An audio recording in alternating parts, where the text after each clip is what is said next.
Okay, I think we're live. We shall see. I'm gonna very highly potentially. We're gonna go with it. Actually, I'm gonna check on my phone because I am not convinced. I see you I have the browser tab open on the side, and I see you and your cup. Stunning. Okay, perfect. Well, welcome to Office Hours with Amber. I'm Amber. This is Office Hours. Today is week 3 of month 3. This month's goal was to build a warehouse management system in PowerApps. It's not going well. the level of time I thought I would put into this and the level of ease I thought it would be,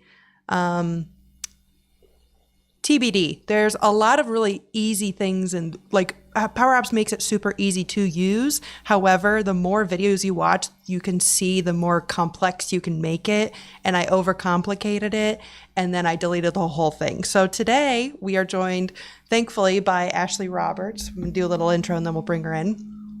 So I had the pleasure of meeting Ashleigh back in December at the Vegas Microsoft Excel World Championships. She is beaming light of energy. We connected over Taylor Swift, sparkly shoes, ADHD, and a love of Excel and continuous improvement.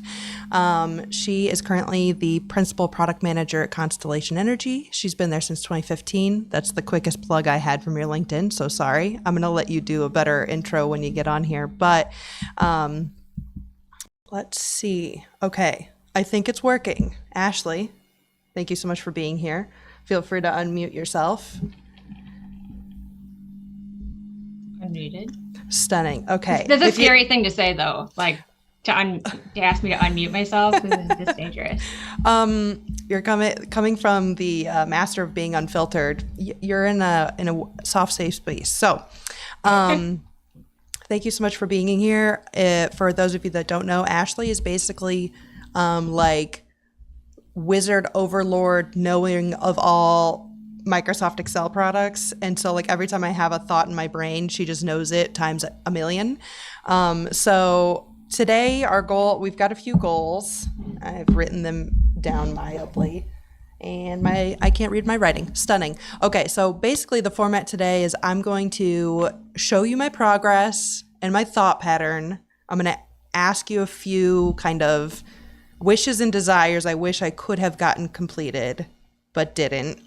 And then I'll be asking you some kind of like get to know you, ADHD, professional questions along the way.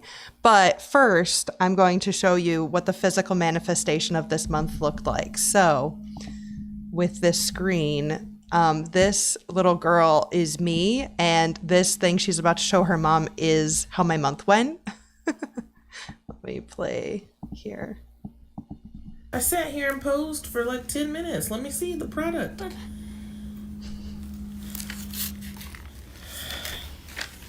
Is that me? No, it's nice. It's so nice. Oh, I've never looked better. Ooh, where were you? Where were you when it was time for senior photos? Mommy, I don't think it looks good. It is fantastic! Oh my God, what's that? Is that hyperpigmentation? Just tell me, okay. You know what? I've never seen nothing like this before. I just want you to just keep it up, okay? And why was Daddy laughing? Daddy don't know what he's doing anyway. That's how you say that's a great drawing in French. Okay, to be clear, that is exactly what my Power App is. So, But it's the thought that counts. A for effort. There's no stupid questions. There's no bad drawings. Like everything is a draft on its way to being finalized. Never, right? So like, show the ugly, show the crazy. I am all for it because people's expectations of seeing something for the first time and it being like a beautiful, polished, final product, like need to kill that in the workplace and everything else. Like show people the crazy and it becomes more normalized. thank you so much for that. Is your Chrome still showing that things are happening over there, or is it I can see the app. Yeah. Okay, perfect. Because my YouTube studio in my like OBS is freaking out. So I am choosing to ignore it. Okay, so essentially, I'm going to walk you through the process of how we got here. So I walked through, we have this thing called Warehouse WMS Dummy, which basically used to have real data. Oh, we are vibing. So this is essentially how our warehouse is all laid out, is a completely gridded system. So these are all pallet locations. Is that the perfect way to do it? Absolutely not. But in the pallet inventory, you're able to say which pallet space and what's inside of it. Now, did I make dummy data? No, because I ran out of time. But eventually the structure will come in later. I did end up getting, basically the guts of all of this has some master products, master companies, master orders. We've got all this stuff that's going to feed the back end, but we're not even close to there yet. Basically, this is a replication of how we do things every day in the warehouse currently. So my girl Bridge mapped the process out in this left 3 columns. Shwa. Let me get rid of this guy. Get rid of you. Get out of here. There we go. So over on the left, she mapped out exactly how the process stands currently. She then mapped out the frictions at each one of these points and suggested solutions. Based on all of those solutions, she put that all into a wireframe here in PowerPoint. So what you're about to see, this is pretty much exactly all I got done. And then each of those will go into their own subsection pages with some expected ideas of what we want to accomplish there. So being able to process inbounds, put them in pallet locations, be able to process orders, see the order queue and where product needs to come from, the pick pack list, etc. So that's kind of the vibes of how we got here. So I'm going to do just full screen on the Power Apps. So currently, to walk you through the process I went through with Power Apps specifically, and we'll just do just us for a minute, but because my computer's lagging crazy. So, oh, Harry's here. The frame rate is 1 FPS, but the audio is good. That's fine. We're just going to hang. So how it went was I originally went in and I've been watching all these YouTube videos and I've been learning all this stuff. And I went in with like, okay, I'm just going to do stuff and it's going to be great, which I did do stuff. And I did start to learn. I've learned a lot about how much flexibility the back end of like all of the formulas where you can say like, basically if it's looking for a number, like the height of a box, if it's looking for a number, you can use a formula to get to that number, like max this or whatever. Yeah, I'm lagging crazy. None of my business. Honestly, we're going to chit chat. And if the stream goes well, none of my business. Okay. Anyway, so I learned a lot of like little nuts and bolts, but then it came to application and I went back to my original Power Apps knowledge. And I didn't really look into like how to make it like the modernization of Power Apps. And that's where I got real tripped. So I started building and making buttons and having it connect to other pages and having it with all of the beautiful things I wanted, like the hover stuff and all the beautiful everything. And then when I went to go view it as like a, like it has to be eventually on a tablet and on a phone. And when I went to go view it in those versions, it was like imagine it wasn't responsive at all. So like if I flipped the phone, it would just create a smaller version of the app. And I was like, uh-oh, that's a big problem. So then last night at 3 a.m, when I was trying to finish this and make it pretty for you, I went to look at like, how do you make this responsive? And then it was like, oh, scrap that old garbage, do it in the panels or the columns or what the containers. So then instead of just copying what I had done and then pasting it into some containers, I didn't do that at all. I just deleted the whole like thing it was on and then restarted from scratch. So then I was like 2 p.m. today. And I was like, oh shit, I have nothing to show for myself. So everything that you're seeing has been done in the last 2 hours. I totally feel like I call that the rage purge, where you're just like, it's all crap, but I just need to start over. Sorry, I feel you. I get you.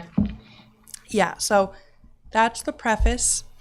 I'm going to show you what I have, and then I'm going to talk you through. I'm going to ask one of my questions, and then I'm going to give you my laundry list of my wants and desires. So the screen. Okay, so we press play. Cute. Immediately whack.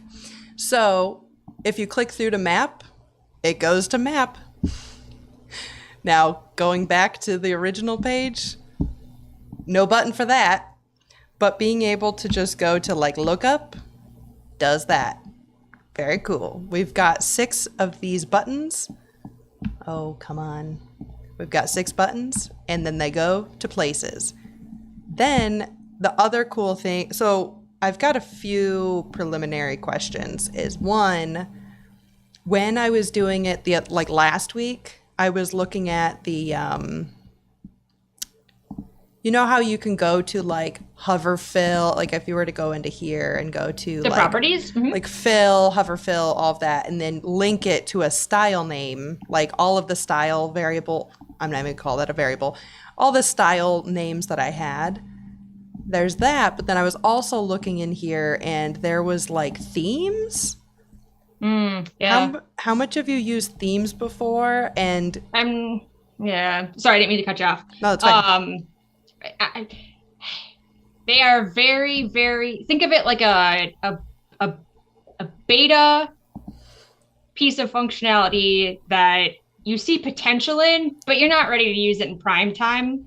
And that's kind of that's the shared consensus that's out there among the community right now. Like they'll be good eventually, but right now they're pretty restrictive in terms of people who've been using Power Apps or think of things like, for example, when you were first starting and you're like, ooh, I could change the hover to this color if it does things like that, right? You lose a lot of the flexibility to use variables and things like that to force manipulate certain properties if you go to a theme, because it's very restrictive for good reason. It's meant to be sort of a canned, very simple, not for people who want to customize a ton of stuff and just want the out-of-box features for right now, basically.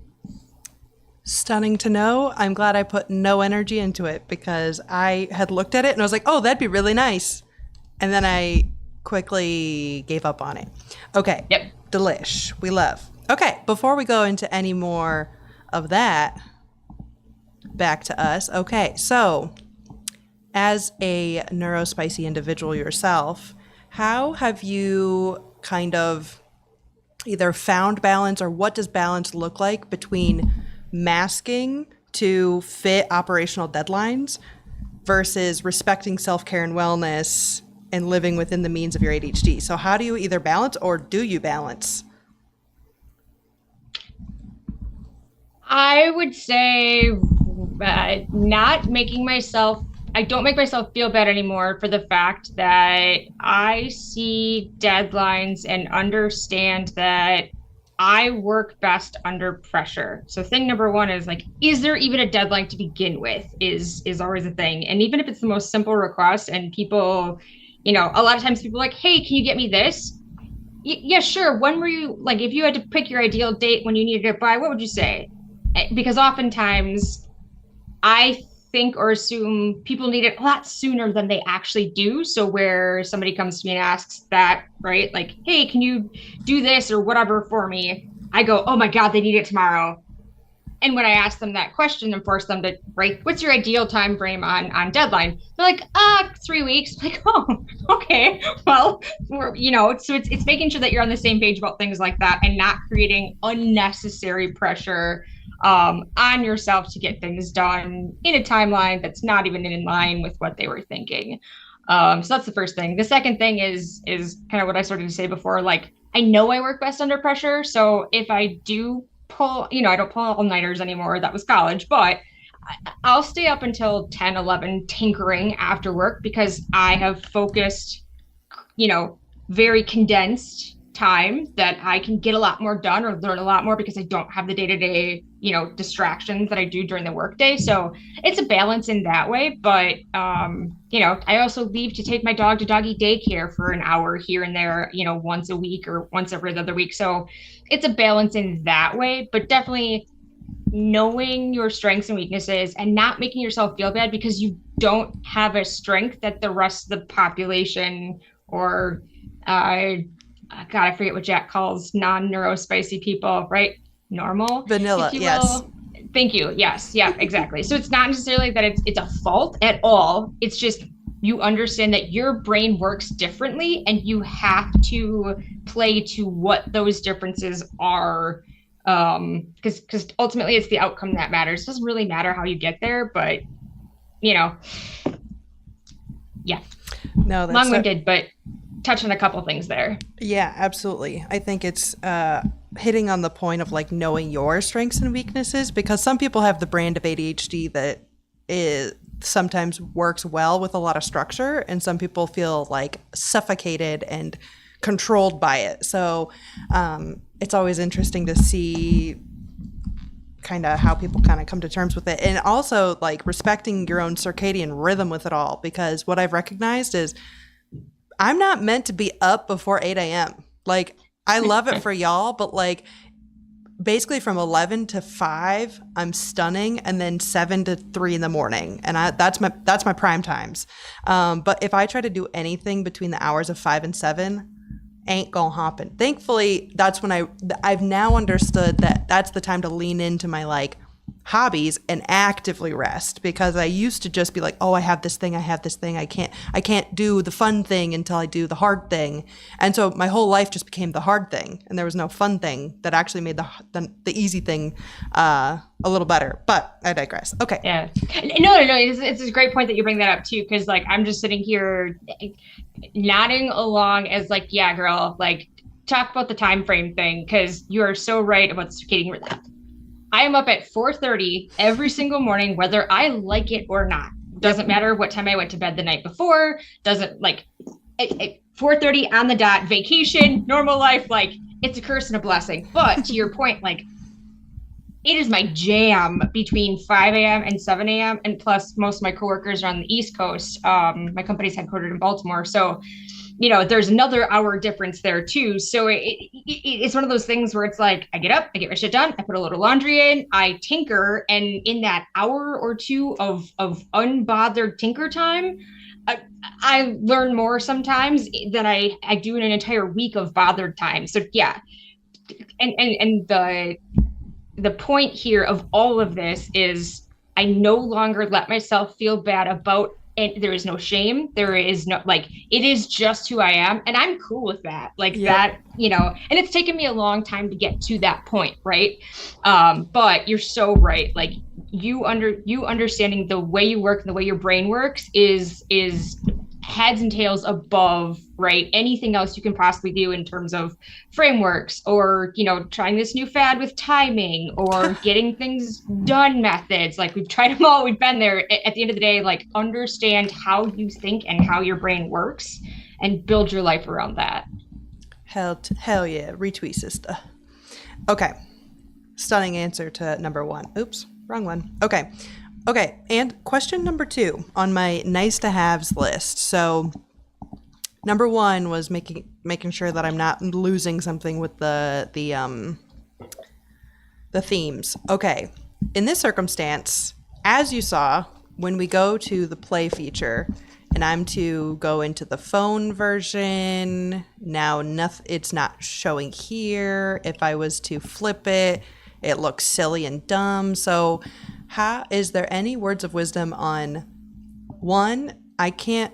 Usually you can drag this box around to make things happen. Ain't gonna happen. Nothing's happening for me here. So where does that setting live? And 2, how do I make it responsive? Kind of. Yeah, so there's a couple of things. Go to your right-hand panel there for me, the properties, and scroll down a little bit. We're looking for like the width and the height. Over here. We are looking for, height. Okay, so make that application dot height. if that still exists. It doesn't. So that one, they changed the properties with it. Parent.height, it might be. Oh. Yeah, it used to be application.height. Try parent. Ooh. There you go, parent height. Okay. And that's if you have warehouse man. Oh wait, right there. So wait, you're okay. So this is your screen. So you've got that. You've got the container. Okay, click back on your main container, but click on your buttons one instead. Oh yeah. So I should make that height Go the down. parent. Oops. That's width. Height was, there we go. So this one should be parent.height. Oops. Stunning. There you go. Yep. Oh yeah, that's good stuff. Okay. And a good way to think about parent is literally just the thing that it is contained within. So it assumes the space of the next level up in the hierarchy. Beautiful. So in that circumstance, if I was to go to like this button and do height and say parent dot, oop. I see. Mm-hmm. Okay. So you can take up that entire container. And then same thing with this. Is that a circumstance where I could do like the, like Yeah, this absolutely. divided by, like if I wanted it to maintain some sort of, okay, very cool. Because it's just looking for a number. Okay, stunning. That's, yes, exactly. As long as the result of whatever the formula that you're using matches the data type it's expecting. So this works with text, it works with numbers, right? Anything that you're looking to do with that, it'll accept it as the input. Okay. Well, that answers 2 questions. So now,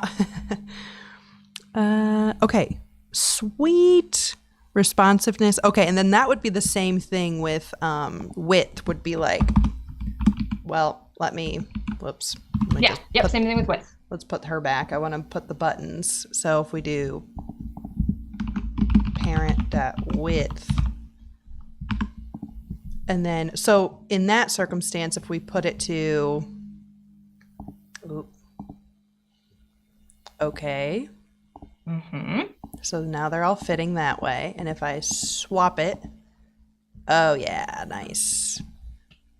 I think that's because I put an automatic. You changed that one. You changed the property of that one instead of the container itself. I remember that. Yes.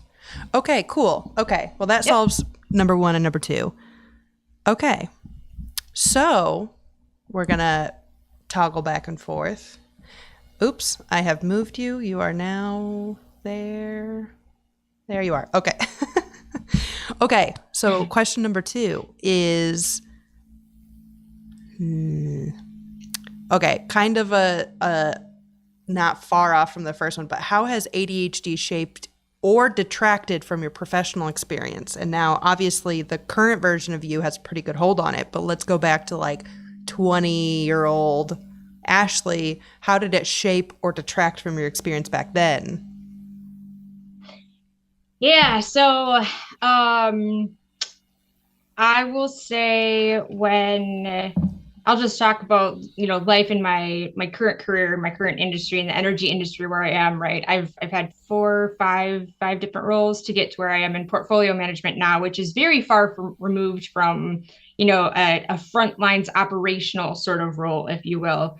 So when I first started with the company, I was in, it's referred to as volume management. So I was the person who was working directly with the forecast data and talking to the 142 utilities that my company operates in tandem with in the US on a daily basis. I specifically had the Illinois region, right?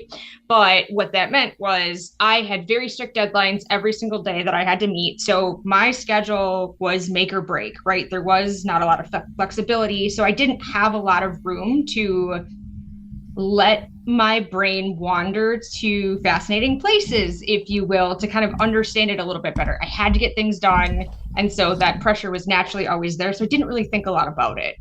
As I moved, up through the company in my career, that room to let my brain wander to fascinating places grew, right? So less structure, less you have to do this, you're given this project, and, has become more of, here is, the lay of the business world, right? You pick or lift up the rocks that you think are going to move the company forward if we were to do something about them, and then dig a little deeper. So it's really been, one, organization has always been my downfall. And discovering OneNote, to be quite honest, has been my saving grace in all things. And it's definitely something that I've come to realize. I used to have very rigid organization systems that would last 4 days, right? Like, you start off, you're like, great, I'm going to create templates, and they're going to have this naming convention, and they're going to be color coded. And they just didn't last because I couldn't maintain them, because I could barely even remember the structure that I needed to maintain, much less get the content that I had into that structure effectively. And it's a very big brick wall. And obviously, as you know, with ADHD, like, it is debilitating if you can't get past that first step and see the things after. So I just, right, like, I didn't organize it all. So with OneNote, right, it's been my saving grace in my career, because I understand and I know all I have to do is get it in there. And it is so easy to do that, right? From Outlook, you can drag PDFs in, and then from there, right, like, it searches in PDF. So it's got OCR scanning technology in there. It images, it looks everything. So the search functionality, I don't have to know technically where I put it. I just have to know what to search for it, right? So that's kind of been my saving grace. And just things like that. And people, will make comments. My defining trait that has led me places in my career is insatiable curiosity, right? Like, and I think that's kind of been the thing that I'm not leading with ADHD, but at the end of the day, that's really kind of what it is. And one of my defining traits with ADHD too is it's like, people call it a squirrel, right? Yeah. Or a shiny object, right? Mine is just, tell me more, help me understand, right? Just things like that, and asking questions. And then, you've got all the dots, you just need to synthesize, collect, curate, and organize. And like, that's kind of what I've learned over time, if you will. But a lot of it is the questions and OneNote. Whew, thank you. Yeah. Absolutely. You brought up, there's a few things I'm going to point out. Which my beautiful ADHD coach, Lynn, love her so much. We talked about the rigid systems, because if they're much like the building and the earthquake, if it's rigid, it will fall. So you have to create flexible systems that work with every mood and tude you're in. And so the nice thing, exactly like you said, was that with OneNote, being able to know that you can search, or basically you're putting things in OneNote that you know how to search for them later. Because if you put it in Outlook, you ain't never finding it. I love Outlook, don't get me wrong, but you are never finding it again. And I'm kind of the same way with, I don't have a photographic memory, as in when I see something, I remember it. It's more of, if I take a photo of something, I know exactly when that was taken, and I can go back to that photo anytime, and I know how to search for it. Similar with your OneNote, it's almost like a document recall, being able to control F and look through everything, which is so cool. And another way it's decreasing the barrier to your brain to enter these, pathways. And so my coach lady says, the back of the mind knows what to do. The front of the mind is the task initiation to do it. And ADHD, a lot of people with, neurotypical folks have a brick bridge that goes from one to the other, whereas us ADHD folks have this harrowing drawstring bridge that a subtle wind flows by and you are off the bridge back to wherever you came from. And so building those flexible structures to get from the back of the mind to the front of the mind, and the way that you use technology to do that, stunning. We love. As side tangent, as soon as you said brick bridge, all I can think of is the we're not in Kansas anymore case from round 1 of this season. Now my brain's, hi Harry. Yeah. Literally.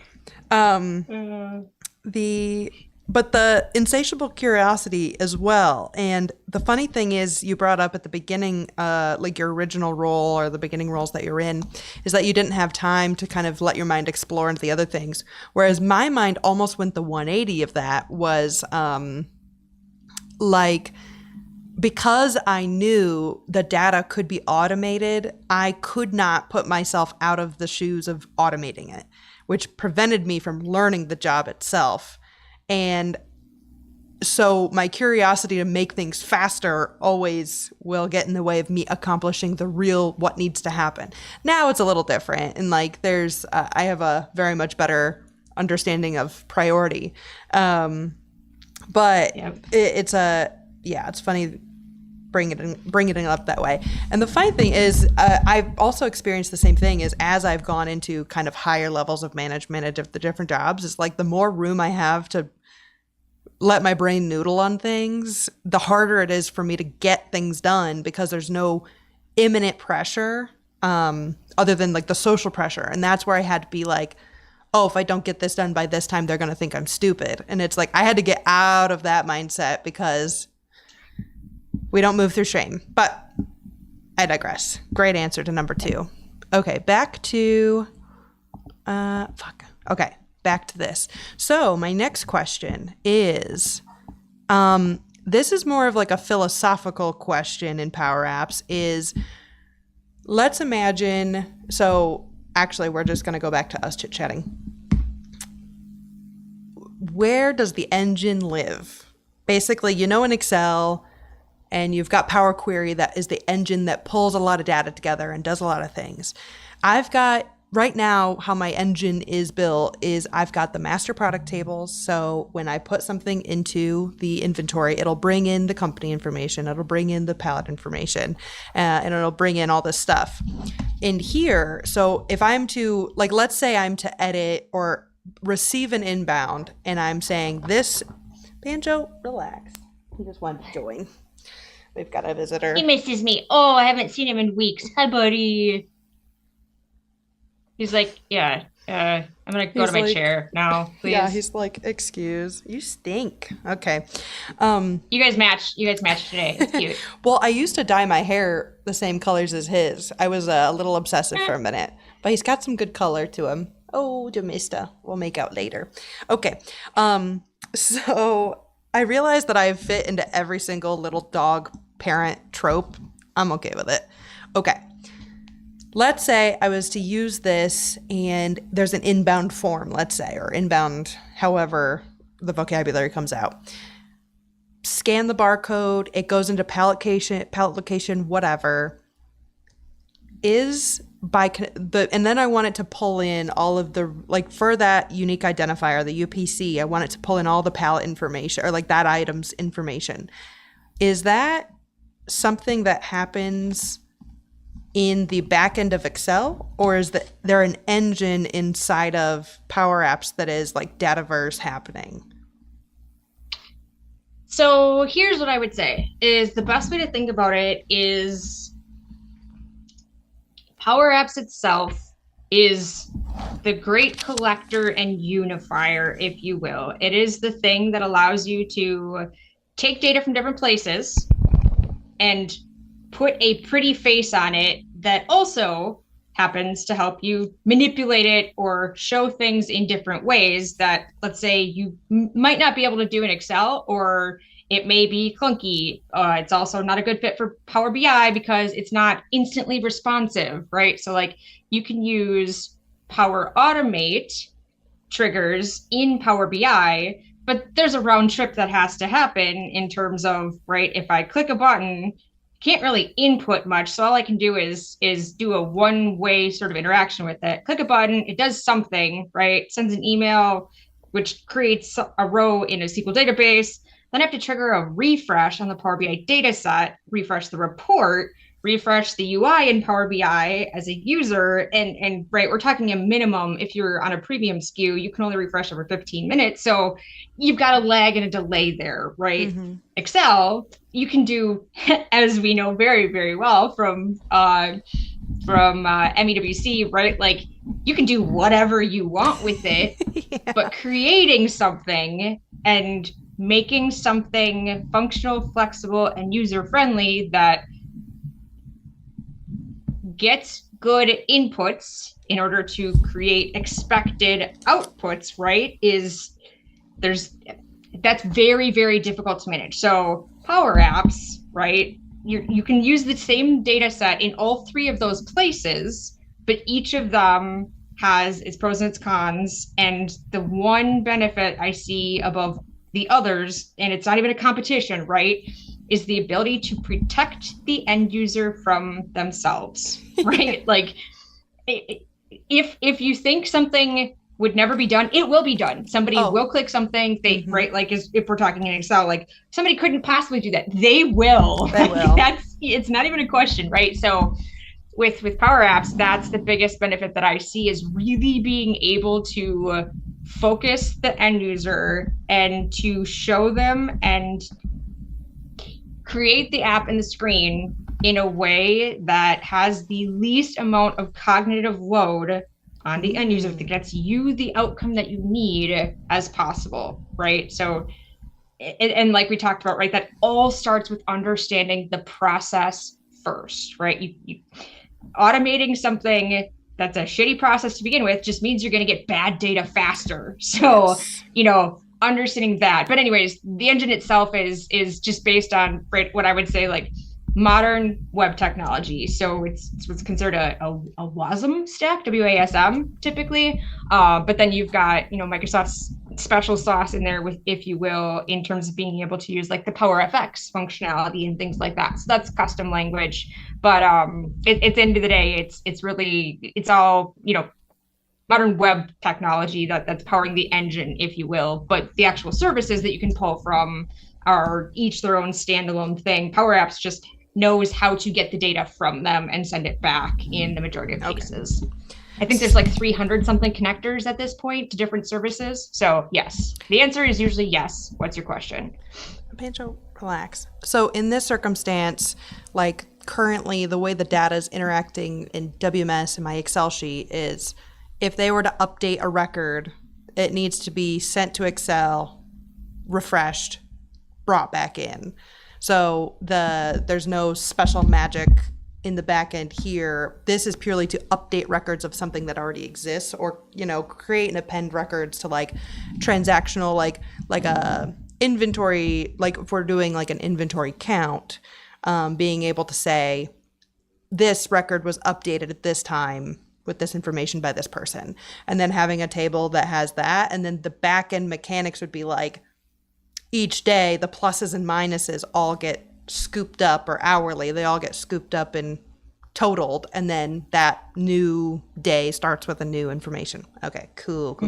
Yeah, and what I would say is, don't try and get fancy with pulling your data in and sending your data back, or storing it. If Excel is the place that you're going to use for, right, like it all depends on size and scalability and things like that. Ultimately, getting, what people say, and it's true, right? Like, Excel is not a database management system, but it is a good starting place for things that, to learn PowerApps, Excel, right? So the natural inclination is to, right, learn based on that and then scale on top of that. Don't start with something that you don't know, because then you're trying to figure two things out at once. But when you're pulling data in and writing data back, my best recommendation that I can give you is to just use tables. Pull it from a table, write it to a table. Don't try and use named ranges. Don't try and insert to specific cells. Like, just keep it in a table and keep it as simple as possible. And then anything else you need to do with that data, right, as long as there's not end users in that file too, and there's you and one or two other people that know what's going on in there that are doing any sort of manipulation, you're protected in that way. But your other tabs should pull from those tables where the inputs and outputs are coming from, not PowerApps. Perfect. Yeah, I agree completely that Excel shouldn't be used for database management, and that's where I'm shopping right now for like Snowflake and like all the different, like shopping through all the different database management, because we don't have any data that's going to be over 1,000 rows for Oh, yeah. Then you're, yeah. like for now it's definitely, but I know it's coming Exactly. soon and it's gonna just punch me in the face. So I know it's coming soon. So I want to build the mechanics early and well, and really like have all the correct column headers and all that stuff, because going back and like fixing it later will be such disaster. And it's kind of a build it, see what's missing, fix my data in Excel, build more stuff, fix it, build more stuff. 100%. And so it's the ugly middle, like we talked about, right? So cool. The nice thing is I've saved myself probably 3 hours of research to figure out that the engine is back in Excel, which we love. I'm totally cool with that. Cool. Yep. Okay. Stunning. And then in terms of honestly, what I'm going to do is I'm going to take more time this next week with like, now I've gotten the basics understood of like how to get this stuff set up. And then I'm going to try to, before our Zoom call next week, like the community Zoom, I'm going to actually try to pedal to the metal now. And I think that was a part of this week was the fear of, not the fear of failure, but like there's certain goals you put out there that you think, oh no, it's not going to be that hard. Like, and then you go to do it and you're like, oh shit, it's way harder than I thought. But it's like simple, but it's hard because I'm making it too hard, because I'm overcomplicating it. And there was a guy on one of the YouTube videos that was saying like, there's like in here, there's a thing called forms, but then there's a more modern version of how to do forms. What's that called? Do you know?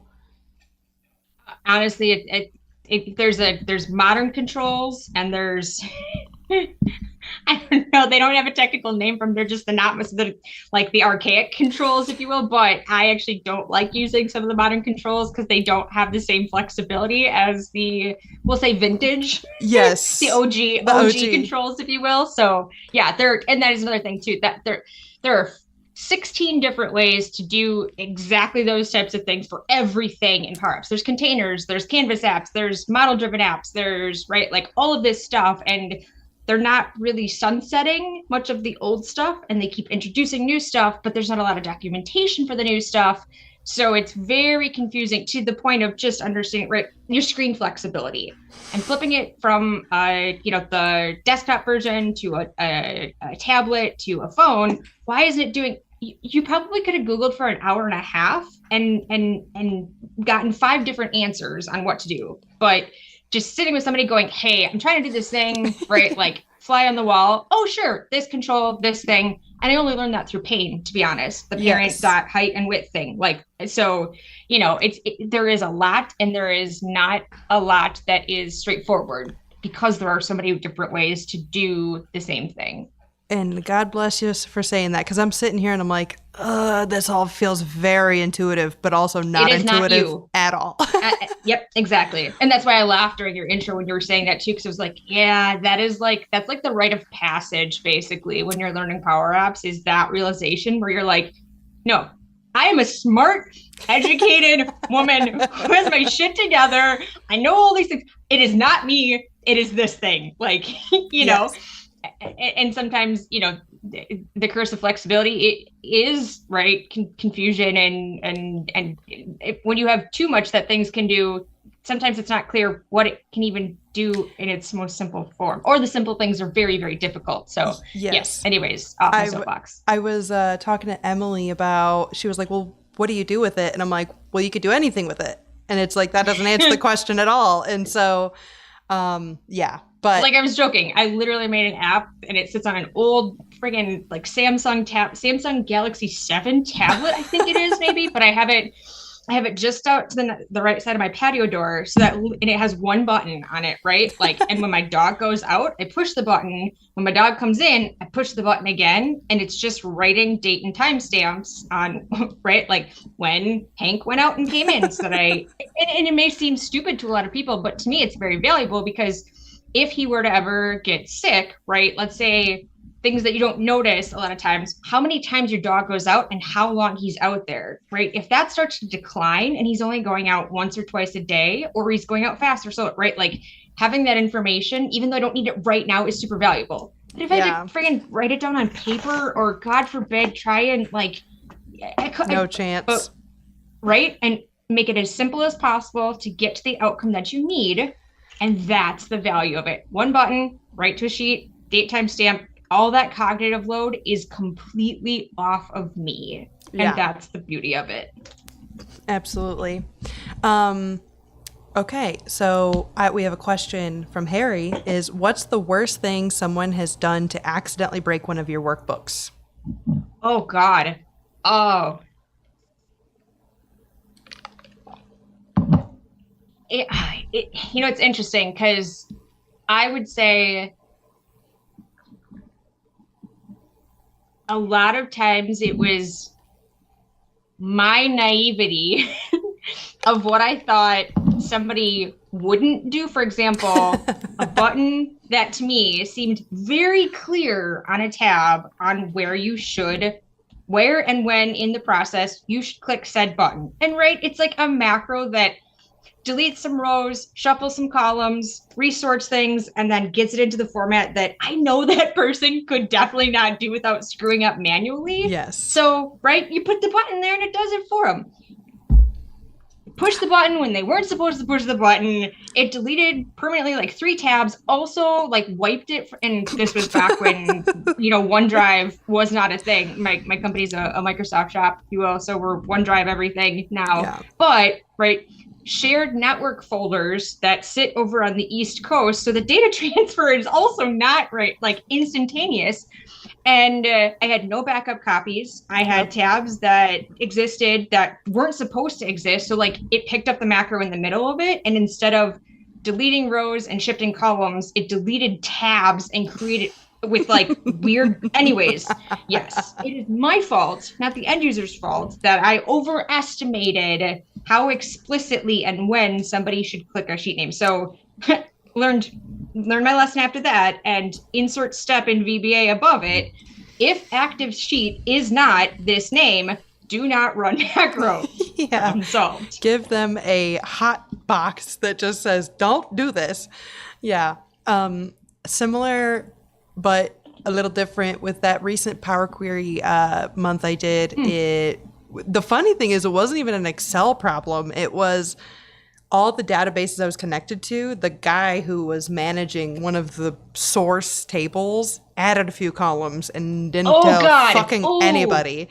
And I learned at the Global Excel Summit from Melissa. She basically said there's a remove. You know how like when you're in Power Query, remove others. And then it only keeps the things you need, which is that will sit with me for the fucking rest of my life, because that change, when I went to refresh my sheet, it went from a 2-minute refresh to a 45-minute refresh. And I couldn't find it until I dug through I stepped back the applied steps for 4 days. So that is another rite of passage. That is that is 100% the only way you will learn that lesson is by living through the pain first. Like, you can't tell somebody that function to begin with unless they know what it's like to have something like that happen. And then they're so grateful for it that you're an advocate for it. But you got to live the pain first. Yeah. If you tell someone that, they're like, yeah, remove columns. I'm right. Like, no, big deal. Who cares? I said remove other columns, and that word will always get lost. Yeah. That one hurt real bad. And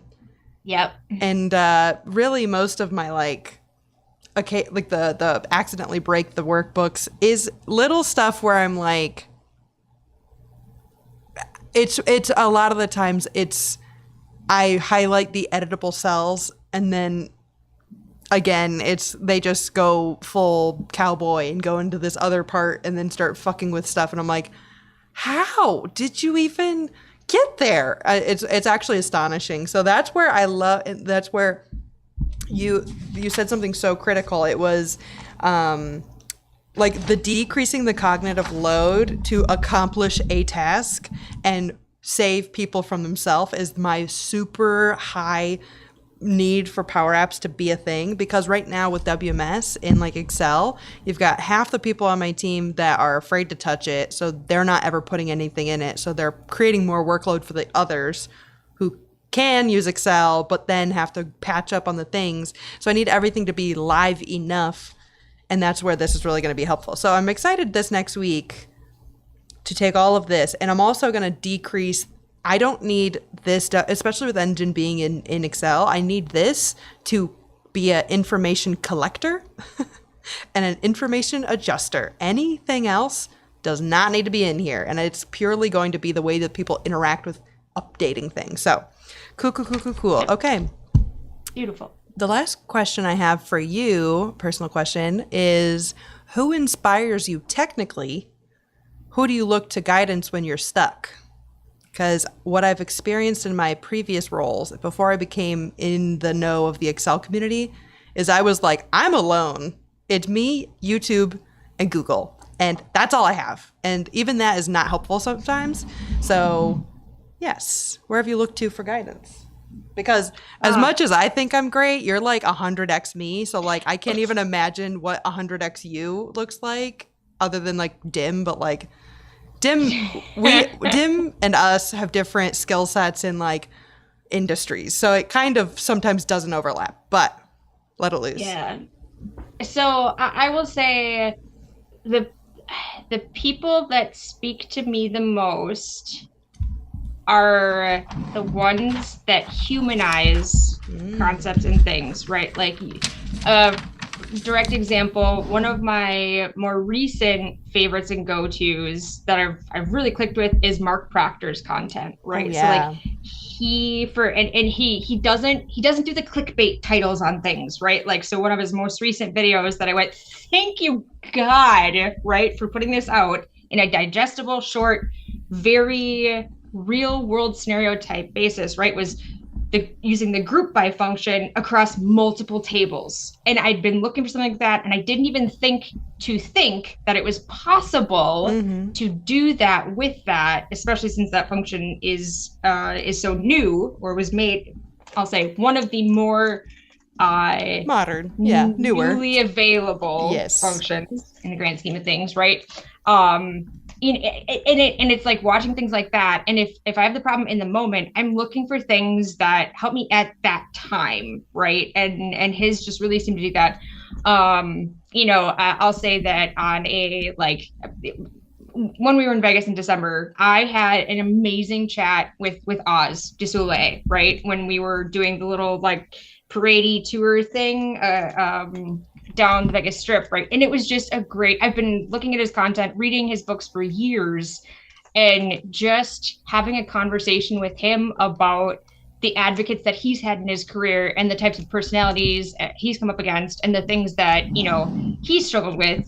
For example, being called out as somebody who is the troublemaker, right? Because you ask questions, because you think of things in different ways. Like I went, oh my God, I feel that in my soul. Yeah. Right. So understanding that at the core of things, behind all of these content makers and the people who, right, take their time to put these things out there, there's a human behind it. And, here, there, across oceans, right? Like our community, there's so many things that it may feel like you think you're the only one who's ever done that before, but chances are, right, somebody else has felt that pain, and somebody else has also felt it and may have a solution for you. And I don't know, I'm rambling at this point, but like, it's been that realization of content that reflects what I need in the moment, since I've already built, my skill base up a significant amount. I'm not looking for